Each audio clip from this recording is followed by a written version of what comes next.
Он садится. Запущено. Hello. What about your internet? Is it good? I think it's better now. Okay, great. Can we ask you for a few questions about your success story? Sure. Would you like me to just tell my story? We want to know something about how you start. What it's all about? Okay. Well, my adventure started when I was 14 years old.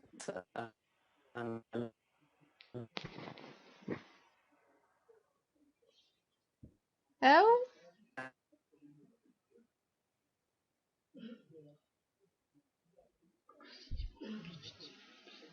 Сейчас восстановление связи нет. Ну, по-любому придется резать. Frazer, we have... Он сейчас нас не слышит. Просьба. Включите все, пожалуйста, предложения. Попросите выключить видео. Все программы, которые мешают. Да. Frazer, could you close all programs and other except Skype? Please. Sure, yeah, I'll try that. I'm not sure why it's not working. Look, we have some problems with connection. Yeah.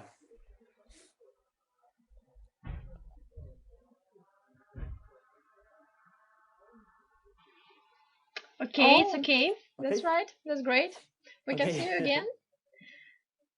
So, you want to tell us a few words about your first steps?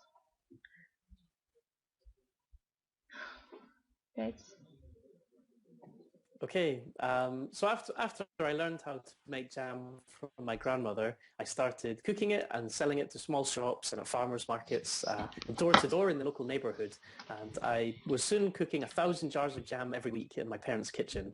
And after some time, I came up with some labels on the computer at home, and I just started on a very, very small scale.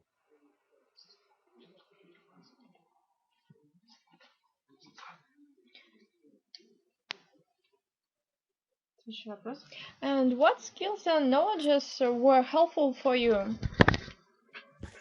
I think that the most important thing was that I wasn't afraid of trying. I think a lot of people have ideas to start a business, but they're too afraid of taking the first steps and just trying. So I think that first of all, I wasn't afraid and I just tried.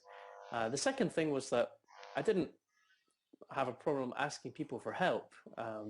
I've been amazed by how willing other entrepreneurs are to give me advice and share what they've learned with me.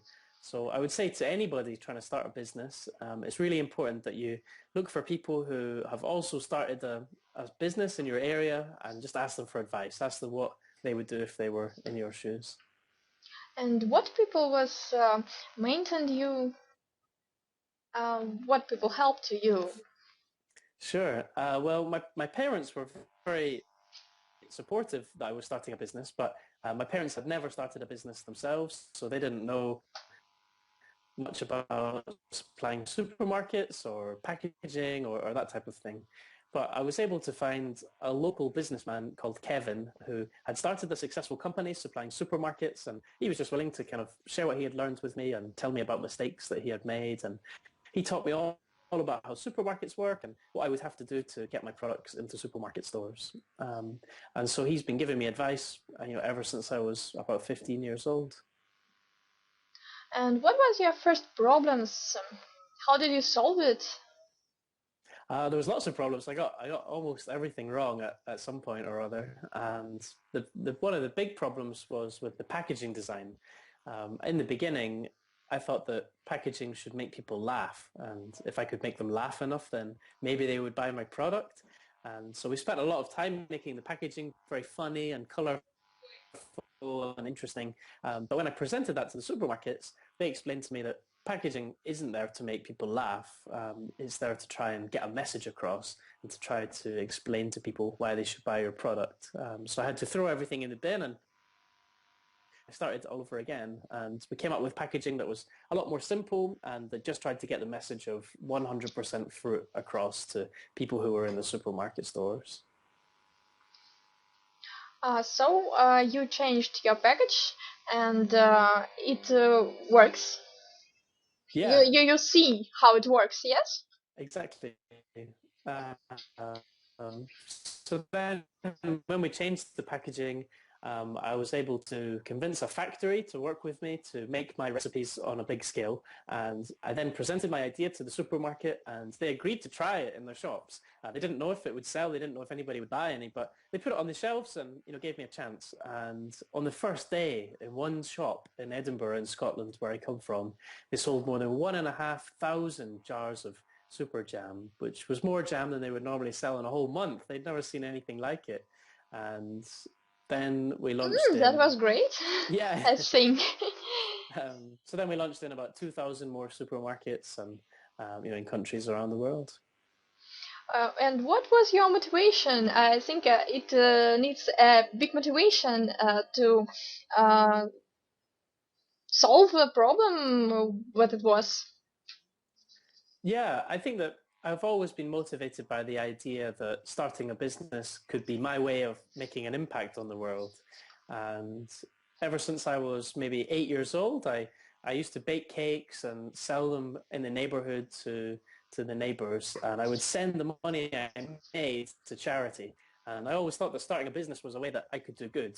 And so I then also loved the feeling of creating a product and selling it to somebody, and when somebody pays their hard-earned money for something that you created, it feels like you made something worthwhile. And I just love the feeling of going into a supermarket and seeing the products that I created sitting on the shelves, and so I think that's kind of the thing that motivates me. So you believed in your idea, yes?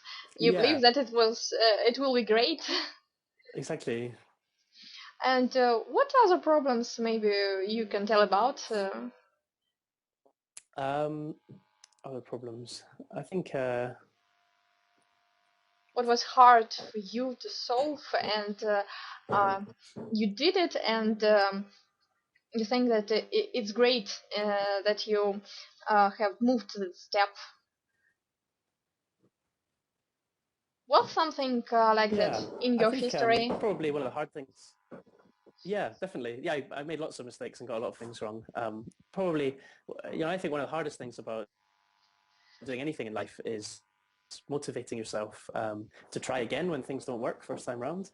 And I basically had a day where I presented my kind of funny packaging ideas to the supermarket, and they said no. They said that it was all wrong, and that was a moment where everything I'd worked on was wrong, and I had to throw it in the bin and start again.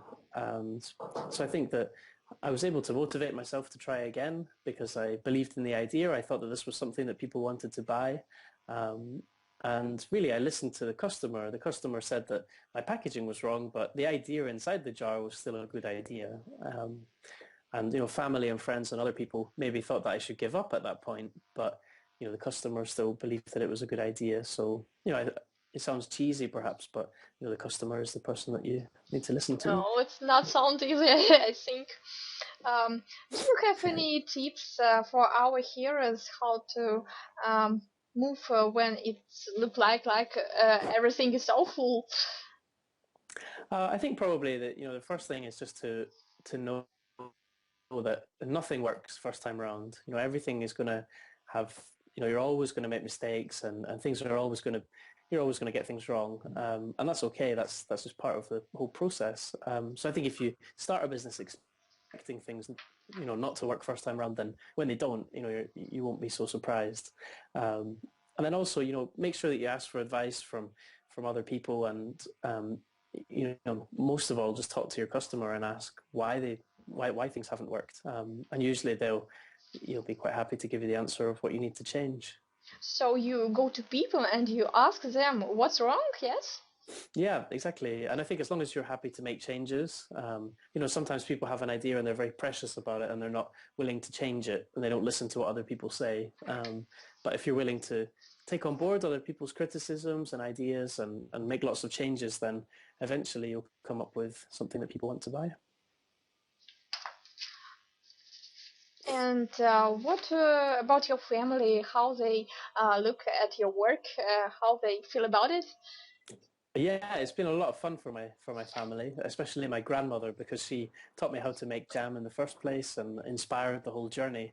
And she goes to the supermarket and makes sure the labels are facing the front, and she turns the competitors around the wrong way. And she's really proud of everything that's happened. And I think for a grandparent to inspire their grandchild is what every grandparent wants.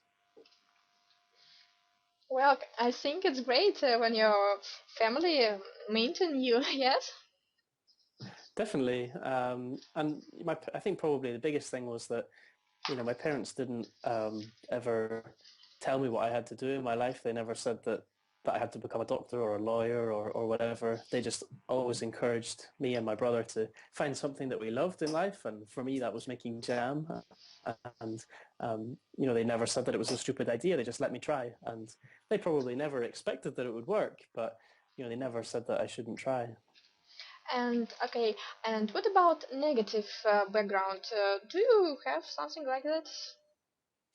Um, not really. What type of thing? So your family and your friends was very positive about it. Yeah, they didn't think it would succeed, but they didn't laugh, and my parents always said that the most important thing in life is that you can find something that you enjoy, and if you can get up in the morning and look forward to going to work and look forward to the day ahead, then that's success. And that money is not the most important thing. And I think if you start a business wanting to get rich, then when you find yourself doing something that you don't enjoy, then it becomes very, very difficult to continue doing that for years and years. But if you set out trying to find something that you love, then when you find it, it becomes easy to work really hard. It doesn't feel like hard work. And I think that can end up becoming more of a success, and you might just get rich in the end. Have you any tips for our hearers how to start their business, how to earn their first billion? I think, is my video still on? We have some troubles with video, I think. Yes, it's good, very good. Now, Okay. now it's okay. Yes. Okay. I think that my advice would be start small. Sometimes people think that they have to jump in the deep end and borrow lots of money and find an investor and take big risks. But really, you could start something very small in the weekends. You don't have to quit your job. You don't have to quit school. And you can just try it out on a small scale. And if it works, you can let it grow and grow. And if it doesn't work, then you haven't lost anything. And I would say find a mentor to give you advice. You think it's not about start money? You think it's about a lot of work? Yes. Yeah. I think that you should be willing to just don't worry about making money at the start. Worry about finding a good idea, and worry about coming up with something that you love. And if you can find something amazing that people love, then you'll make money from it. But if you start out trying to just make money, then you probably won't come up with something that you love and that other people love. What do you think about the trends in the market in the future? I think that there's a lot of opportunities for anybody to start a business. And I think that starting a business can be whatever you want it to be. For some people, that might mean quitting their job and just creating a lifestyle. For some people, you might want to start an internet business and be able to, sell your products all over the world. And for me, I've come across a lot of young people who are starting a business and they want to make a difference in the world. And I come across lots and lots of young people who are starting a business that makes money, but that also does good by maybe giving money to charity or by trying to, protest about some issues in the world that they feel strongly about. So I think that what's exciting for me is that business can be whatever you want it to be, and it's completely up to you, what direction you take your idea. And maybe it's about changing world in a positive direction. Definitely, yeah. I think that starting a business can be, first off, you can create a product that people love. I love the idea that millions of people have enjoyed something that I created, and I've been able to create jobs for other people because of my idea, which feels great. And we've also been able to invest a lot of money in charity, in running parties for elderly people who are maybe lonely or who live alone. And so it feels like, success partly is about making a successful product that sells millions, but also is about creating something that helps other people and that does good in the world. Yes, I think it's very important too. Do you have your personal keys of success? Personal keys of success. Well, I think. What do you mean? What do I think is the key to success? What success formula about? So success formula. What Okay. do motivate you, or not motivate, or help you organize everything what you do? Sure. Well, I like the idea that you can come up with a very simple idea, and if you find a way of testing it on a small scale. So if I have an idea for a new product, we don't make 10,000 of them. We just make 100 of them and test them and see what people think. So I think that a great book is Hello? Lean Startup, which is all about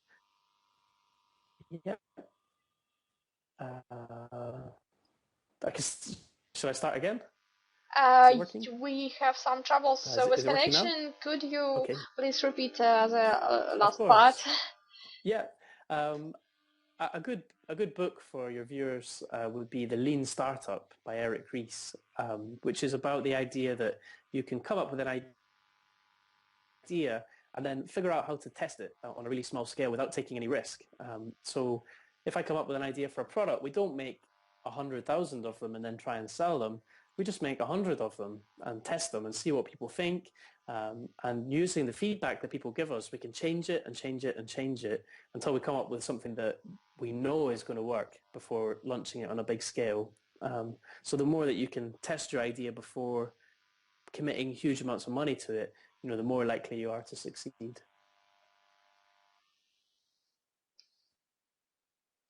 So you test everything that you will try then to many people, and maybe something another you can tell us about? Yeah, I think that when I come up with an idea for a product, I think about something that I would like to buy, something that I think should be in the world, or something that I genuinely think is a good idea. I think a lot of the time people think, what would an imaginary person like to buy? And then they try and create a product that they think would appeal to them, instead of trying to create something that they can honestly say to themselves that they would buy. So I think that's a good way of testing your idea. Can you honestly say that you would buy this product that you're trying to sell? I think some people don't think about it like that. But probably the biggest thing for me is that I think you can change everything. Sometimes people say, I would like to start a business, but I can't come up with an idea because I think surely everything's already been done. And I say, yeah, maybe everything has been done, but most things have been done badly, and you can find a way of doing them differently or doing them better than what's already there. I made a business from reinventing something as ordinary as jam, and I think that means that anybody can come up with a business reinventing almost anything.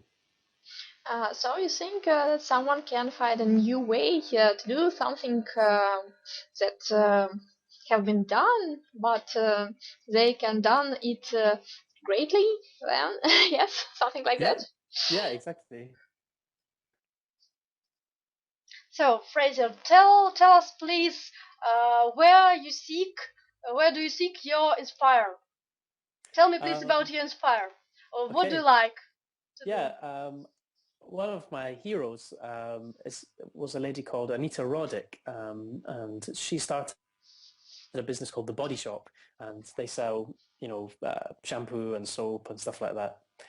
But what was interesting was that she started her business to try and make a difference in the world, and they protested about animal rights and the rainforest and women's rights and all sorts of different issues that she cared about.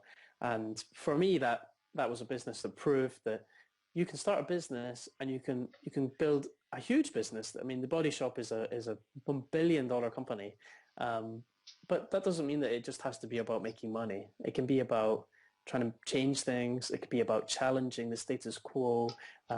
It can be about whatever you want. And for me, that's a really inspiring idea. Challenging. You tell us about challenging. What is it for you? What's in your business? How do you feel about it? What's difficult? Sorry. Do you mean what do I find difficult? Is that what you mean? I mean when there are many sellers about jam, and Yeah. it was hard, I think, to find yourself nearby them. Sure. I think that the big idea that I had was to make jam 100% from fruit. So usually jam is made mostly from sugar, and sometimes with preservative and sweetener and different chemicals. And I wanted to make jam that was 100% fruit, that was 100% natural, and it tasted really great. And that was my big idea. It was a very simple idea, and I came up with a way of making jam 100% from fruit, and that challenged the way that jam normally is made. When you're looking back and thinking about your mistakes, do you think with your experience now you wouldn't repeat? Yeah, I made lots of mistakes, and the only way that you learn anything is by making lots of mistakes. And when I started, I was 14 years old, so I didn't know anything. I didn't know anything about supermarkets. I didn't know anything about factories or packaging or anything. And I just tried, and I made lots and lots and lots of mistakes, and that's okay. I think that probably a big lesson is that everything takes a lot longer than you think it will. When I started, I thought it would take a year to get my products into supermarkets, but really it took 4 years or something like that. And I meet young people with a great idea and with a spark in their eye, and they often think that they can get their business started very, very quickly, but they don't see all of the hurdles and challenges and mistakes that are going to be between where they are now and their business being a success. So I think just starting a business, knowing that there will be lots of challenges and mistakes, might help to prepare you for that. Well, now you've grown, and who do you think you are now? Who do I think I am? Yes. Well, I don't think I've changed as a person from who I was at the beginning, but I think that I just love this feeling of creating something, and the idea that all of this started with nothing. It just started with an idea. And I love thinking that, in the next 5 years or 10 years, I can have more and more ideas and grow a bigger company. And I love the feeling of going into a store and seeing something I created on the shelf. So I think the plan is just to create more products, sell them in more countries, and hopefully do some more good along the way. Well, I think it's great. Thank you. Tell us, please, who are your friends? Your friends are businessmen or other professions? Yeah, well, I've been very lucky. By starting my business, I've been able to travel all over the world, and I've been to Russia a couple of times, but I've also been to about 40 different countries around the world. So I've made friends, in lots of different places, and I have a lot of friends who have started their own companies and are entrepreneurs. And when I meet entrepreneurs in different countries, even though we come from a very different background and maybe are a different color and a different language, we still have something in common, which is that we see the world differently to other people, and we have a dream of changing something, I guess. So that's cool. But I also have friends who are doing all kinds of different things, and I get inspiration from from people who are very different to me. I love meeting people who, you know, have a completely different view on the world, and you know, I think that's really exciting. Well, it's really exciting, I think. Is it right that you joined Forbes list as most youngest billionaire? No, I think well, they wrote about my story, which was nice. It's been funny for me to see all the publicity that's happened around my story. I think it's great, but publicity isn't really what makes me want to do what I do. I'm not sure if you can hear me. We have some problems with video, but we still hear you. Okay. My story has had a lot of publicity, and it was nice to be written about in Forbes magazine. But for me, it's not about trying to get publicity. I think it's nice, but I like seeing my business succeed and creating something and doing good. So yeah, it's cool. But do you think publicity helps your business? Yeah, definitely. I think that publicity is great for trying to promote your business, and if you have I think that everybody has a great story. Everybody has some kind of story that they can tell, and the challenge is just figuring out what your story is and how to tell it. And if you can do that, then you can get tons and tons of publicity. You know, I think that my story was that my grandmother taught me how to make jam, and I was a kid, and you know, I came up with a new way of making jam, which people thought was novel. But if my dad had quit his job and started making jam, that would have been a great story. If my grandmother had started making jam, that would also be a great story. So I think that anybody has a story, and you just have to find out what it is. So, you are in the Forbes list, and tell us, please, how it helps your business and your activity. Well, that being in the Forbes magazine is nice, but that hasn't made a difference to my business or something. I think that people buy my product because it's a great product. Publicity helps to get them to try it, but if it didn't taste great, they wouldn't keep buying it. Okay. Так, я немножко поговорю по-русски.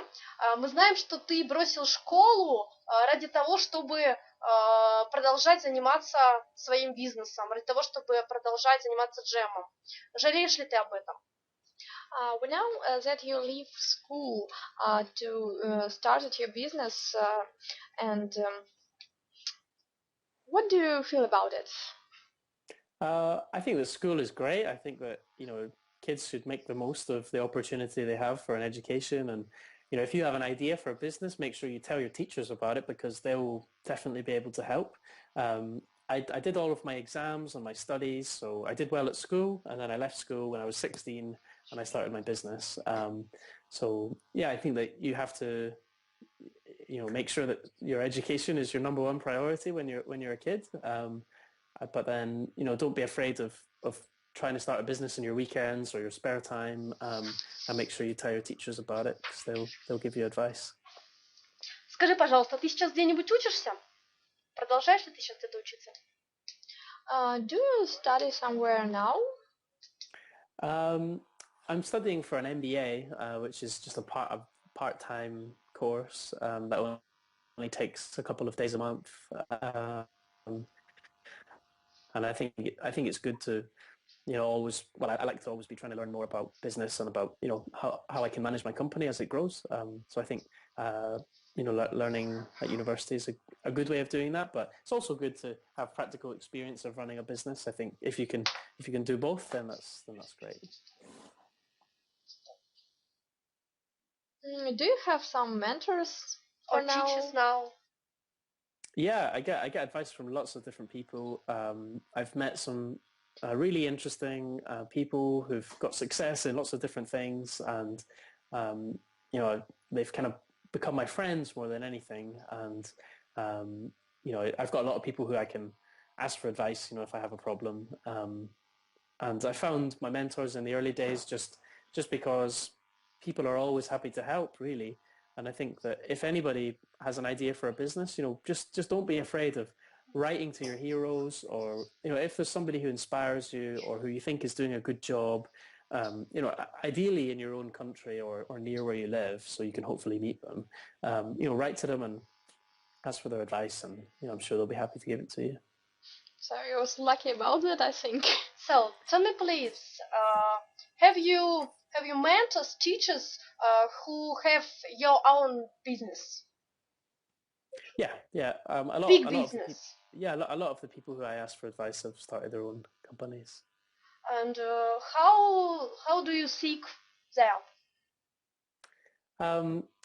Mostly, if I see somebody that inspires me, or if I see a company that I like, I just email them and I just say, can I meet you for a coffee? I really love what you do, and I'd love to ask you more about it. And people are always happy to meet you, and if they think what I'm doing is interesting and I think what they're doing is interesting, then we may as well meet up and talk about it. Can you say us their names? I don't have any.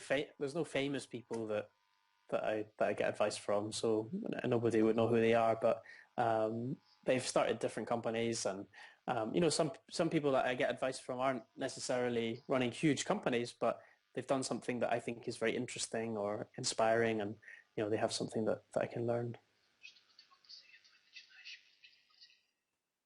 What can you tell for beginners in business? Your advice for beginners?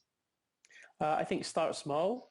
I think you don't need to borrow money. You can start a business with very little money. You just make a few products, sell them. If people like them, make some more. It's really as simple as that.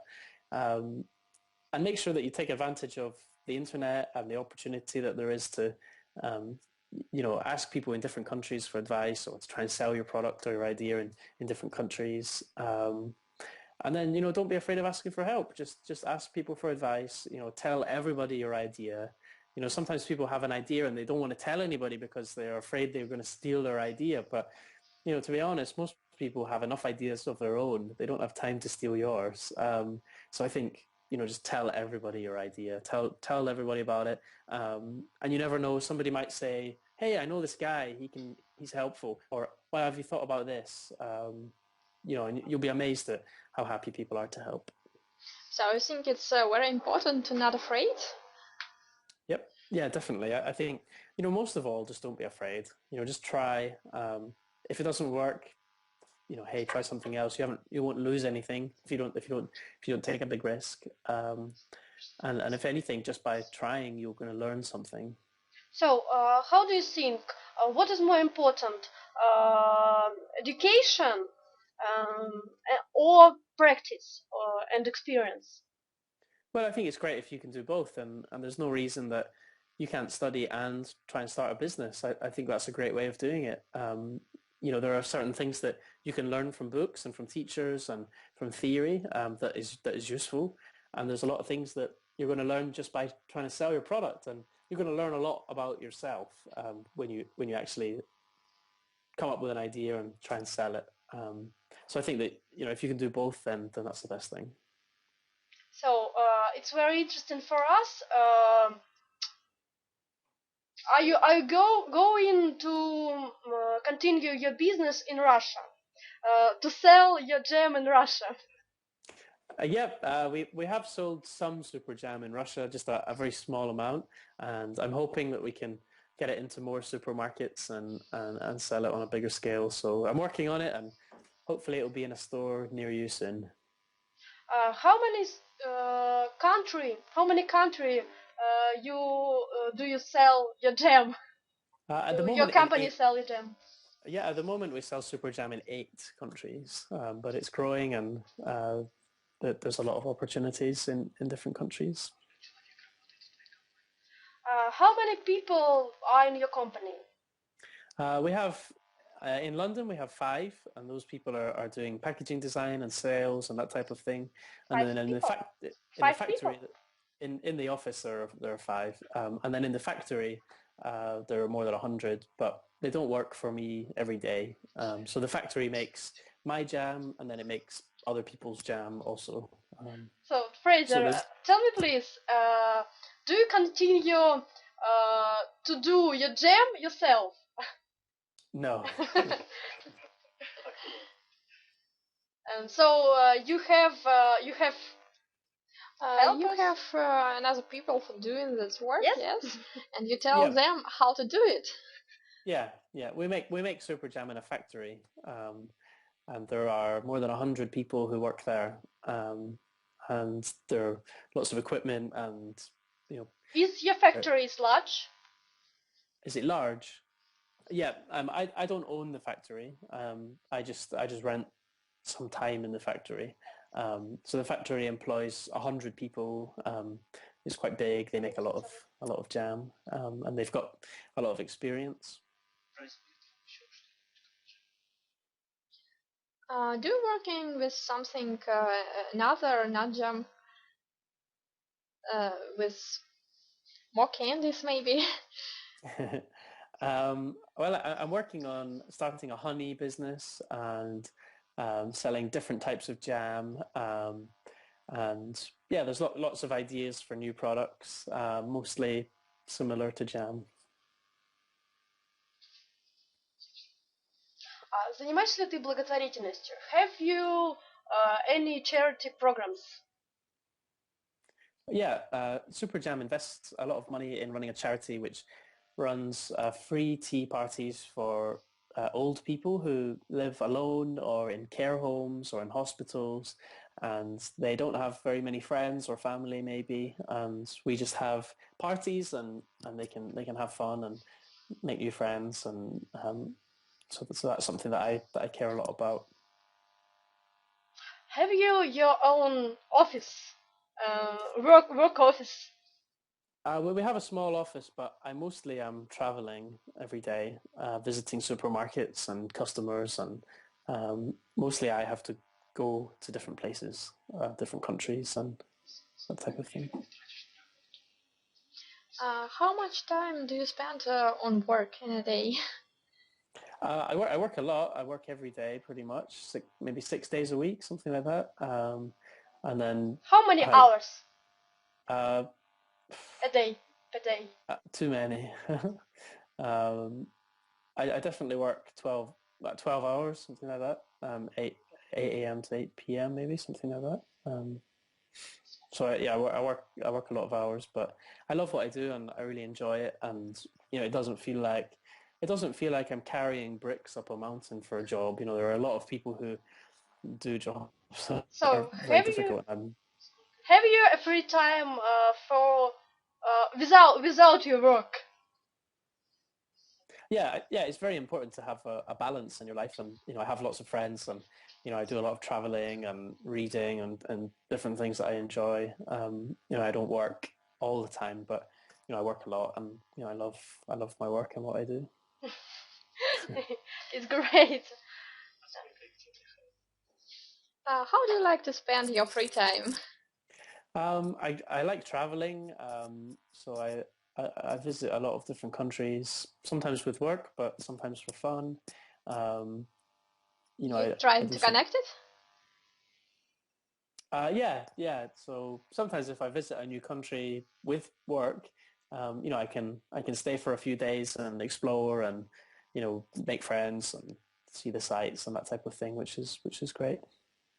So how many countries do you visit? I've visited more than 40 countries. Wow, that's great. It's fantastic. Yeah, I love it. What country do you love more than others? I've enjoyed visiting. There are every country has good things and bad things, and there's no perfect place. But I enjoyed visiting Moscow. I thought it was very interesting. Probably my favorite place to visit was Japan. Japan is very unusual and so different to my life in Britain. But I've also been to Africa, to Uganda, and India and places like that. which I found a lot of fun. So, have you been in Russia? Yeah, I've been to Moscow 3 times now. Do you like it? Yeah, I found it very interesting. A little too cold, maybe, but. What do you like more? My favorite place to visit was Japan, Tokyo. Yeah. And what do you like the most in Russia, maybe? I found the history in Russia very interesting, and the politics and the that whole situation is very different to Britain. So I found it very interesting learning about what people think about things and Russian people's views on other countries and their views on Britain and the rest of Europe. And I find it really interesting just understanding what people think. Okay. Thanks. You're welcome. Thanks about the time you have spent with us. No problem. Okay. Well, enjoy the rest of the conference.